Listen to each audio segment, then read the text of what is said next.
महिला दिवस के अवसर पर गुरुवार को बिलासपुर में निःशुल्क स्वास्थ्य शिविर का आयोजन किया गया, जहां थैलेसीमिया, सिकल सेल एवं कैंसर के संबंध में विशेषज्ञों ने जानकारी देते हुए बचने के उपाय बताए।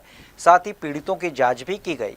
थैलेसीमिया एक गंभीर वंशानुगत बीमारी है, जिससे पीड़ित बच्चों में जन्म से ही रक्त नहीं बनता और इन्हें जीवित रहने के लिए प्रति माह रक्त चढ़ाना पड़ता है। इस बीमारी का उपचार बहुत खर्चीला और कठिन है।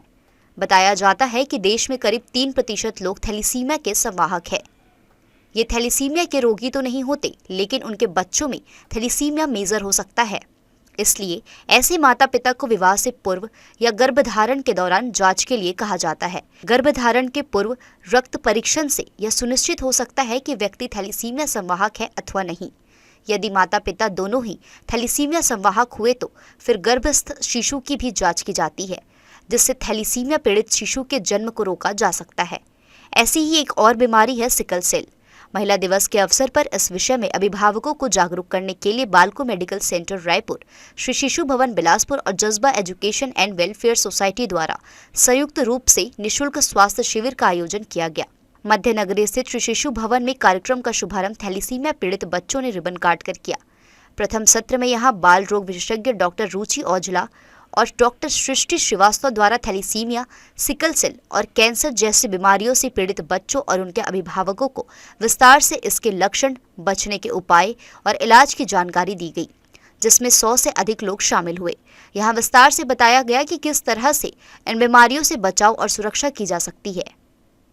तो आज हमने जो ये कैंप रखा है, ये एक फ्री कैंप रखा है हमारे थैलेसीमिया और सिकल सेल एनीमिया पेशेंट्स के लिए, ताकि हम उनका एक बार फ्री में चेकअप कर सके, उनके आगे कॉम्प्लिकेशंस मॉनिटर कर सके, उनको सुझाव दे सके कि किस तरह से वो और अपने लाइफस्टाइल में और अपने ट्रीटमेंट में मॉडिफिकेशन कर सकते हैं, जिससे कि हम बेटर केयर दे सके बच्चों को। तो ये हमने एक पहल बालको मेडिकल सेंटर से स्टार्ट किया है और हम ये आगे भी कंटिन्यू करना चाहेंगे। हम हर महीने एक बार आके बच्चों का इलाज और उनका जो भी अभी ट्रीटमेंट चल रहा है उसको मॉनिटर करके देखना चाहेंगे। लगभग हमारे पास अभी 25 से 35 पेशेंट्स एनरोल्ड हैं। अभी हमने एक हेल्थ टॉक दिया है बच्चों को और उनके पेरेंट्स को, सब समझाने की कोशिश की है, उन्हें इस प्रॉब्लम के बारे में बताने की कोशिश की और आगे क्या बचाव कर सकते हैं उसके बारे में भी बताया है। इस निःशुल्क शिविर में 40 से अधिक थैलेसीमिया और सिकल सेल पीड़ित बच्चों की जांच कर उन्हें रक्त प्रदान किया गया। श्री शिशु भवन के संचालक डॉक्टर श्रीकांत गिरी ने बताया कि उनके अस्पताल में नए थैलेसीमिया वार्ड का शुभारंभ भी गुरुवार से किया गया, जहां सरकार की आयुष्मान योजना के तहत बच्चों का निःशुल्क और पूर्ण इलाज संभव है। उन्होंने बताया कि हर माह के दूसरे या तीसरे गुरुवार की दोपहर को उनके अस्पताल में इस विषय पर निःशुल्क शिविर का आयोजन कर बच्चों का इलाज किया जाएगा। साथ ही उन्होंने बताया कि समाज सेवी संस्था जज्बा एजुकेशन एंड वेलफेयर सोसाइटी भी उनके साथ सहयोग कर रही है, जिनके द्वारा थैलेसीमिया और सिकल सेल से पीड़ित बच्चों को रक्त प्रदान किया जा रहा है। 2 प्रकार की बीमारी होती है, एक थैलेसीमिया और एक सिकल सेल एनीमिया। थैलेसीमिया वाले जो मरीज रहते हैं, इन लोगों के शरीर में खून जो है बहुत जल्दी टूटता है और लगभग ये बीमारी जो है 5-6 महीने की जब बच्चे की उम्र होती है तब हमें पता चलता है, जब बच्चे का खून कम हो जाता है। तब टेस्ट करने में HB इलेक्ट्रोफोरेसिस के जो टेस्ट करते हैं उसमें HbF लेवल देख करके हम डिसाइड करते हैं कि इसको थैलेसीमिया होने की संभावना है। तो फिर ऐसे बच्चे लोग को खून बीच में कम होने लग जाता है, तो खून चढ़ाने की ज़रूरत पड़ती है।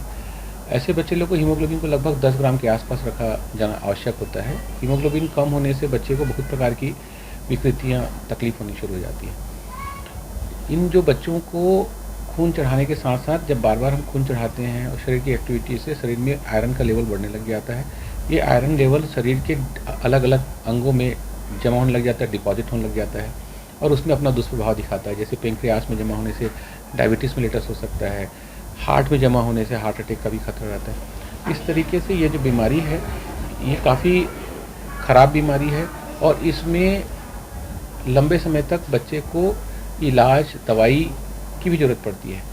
सामान्य जन जो हैं उनको ये नहीं पता रहता, उनको लगता है शरीर में सिर्फ खून कम है और खून चढ़ाना ज़रूरी है। पर खून चढ़ाने के साथ साथ बच्चे के आयरन ओवरलोड होने को रोकने के लिए कुछ दवाइयों की ज़रूरत पड़ती है। बार बार खून चढ़ाने से जो भी कॉम्प्लिकेशंस होता है उसके लिए बचाव करना पड़ता है।